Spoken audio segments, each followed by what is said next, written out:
but they should know that if they don't try, don't learn, don't evolve, actually there will be consequences.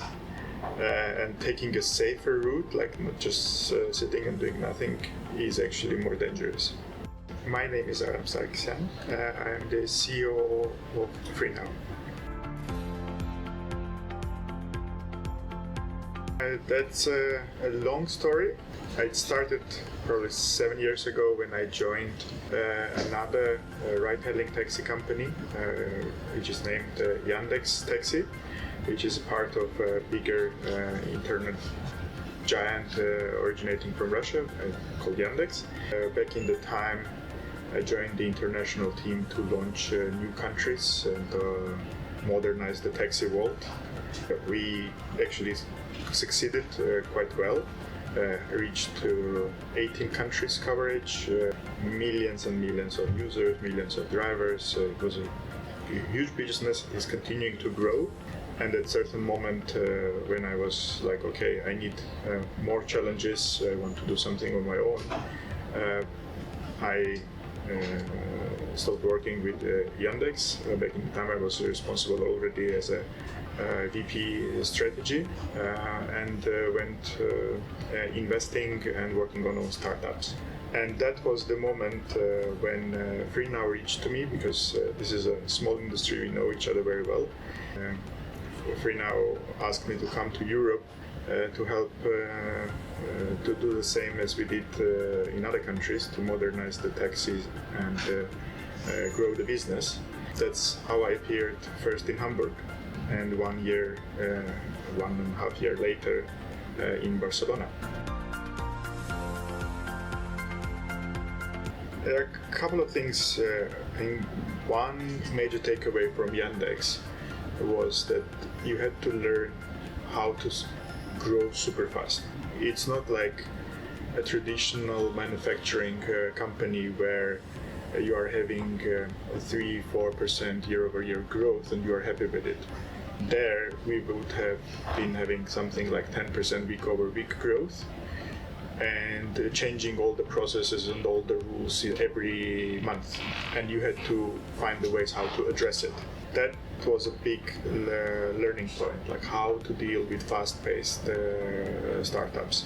On that journey, you had to learn how to build a team that can think alike, that won't burn, and how to motivate them to run super fast on the journey. That was another major takeaway.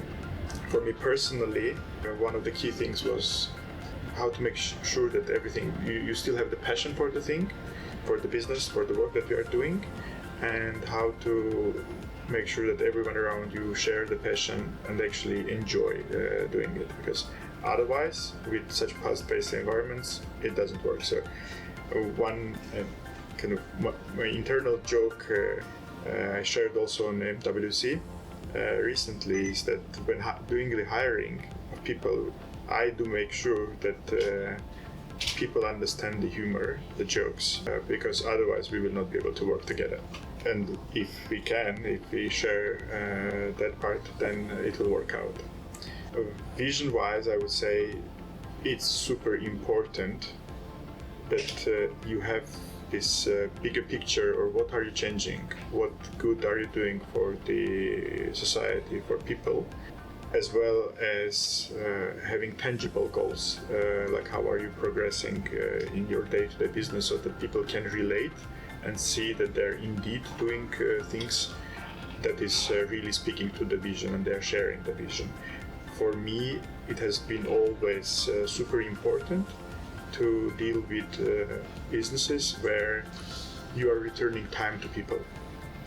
So that's one of the reasons why I would never probably work in a social media company like application, or where you are giving up the time. In FREENOW, as well as in my previous jobs, all those applications and services were designed to return time to people, to make the operations, the routine operations faster. In our case, making sure that the taxi is always on time, you don't have to wait for 20 minutes, that you have the pleasant journey and the the whole thing is like smoothless and feels like a magic. It's an interesting question because it's a major technological hub, so developers and product people are here working on our product.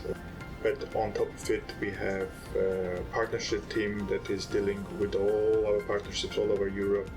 We have a finance team that can do local things, but also for other countries. We have IT support functions here. Our own local operations that are dealing with the local market, meaning with the Spanish market. We have me here, and I'm also covering all the countries. So it's quite a diverse office with the diverse functions.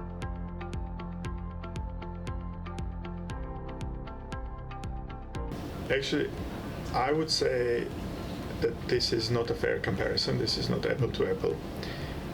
I wouldn't consider Hamburg as a technological hub.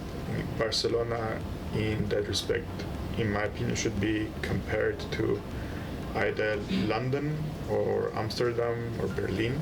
The rest wouldn't stand the competition. And I really enjoy Barcelona from a technological hub perspective. You can find here great amount of talent, really immense amount of startups where you see that people are doing from Barcelona, they're creating their businesses that are covering the whole world, and that's actually super fun. Yeah, for me, I think this wasn't a major difficult decision point. I wanted to be in Spain, I wanted to be close to technology, and Barcelona is a default choice for that. And I think might have become a default choice in whole Europe for that, which is also proven that some of the startups that I know, they have even moved to Spain, and they operate from here to the whole world.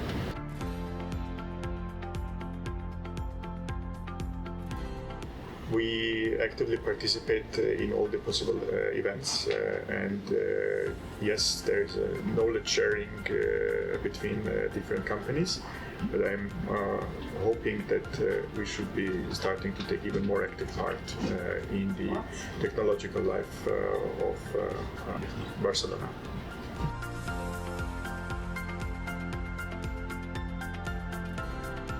It is a huge question. I think one of the first things that I did when I joined the company was trying to push people to experiment and challenge the things, challenge the status quo, and that they should know that if they don't try, don't learn, don't evolve, actually there will be consequences. And taking a safer route, like not just sitting and doing nothing, is actually more dangerous. And that it's absolutely okay to experiment, fail, and learn, but it's not acceptable just to experiment and not to learn, and we consider that it's okay. The other important aspect, which I also do regularly, and I think it's important for everyone to be a role model, every manager to be a role model in it, is to use the service. You have to use your own service, and you have to go through all the painful user journey areas that can happen every day. When feeling that, you finally start coming back with ideas how to take away those pain points. And that moment also innovation comes, because you are trying to solve those problems, you are thinking ways how to solve those problems, and it's really helpful.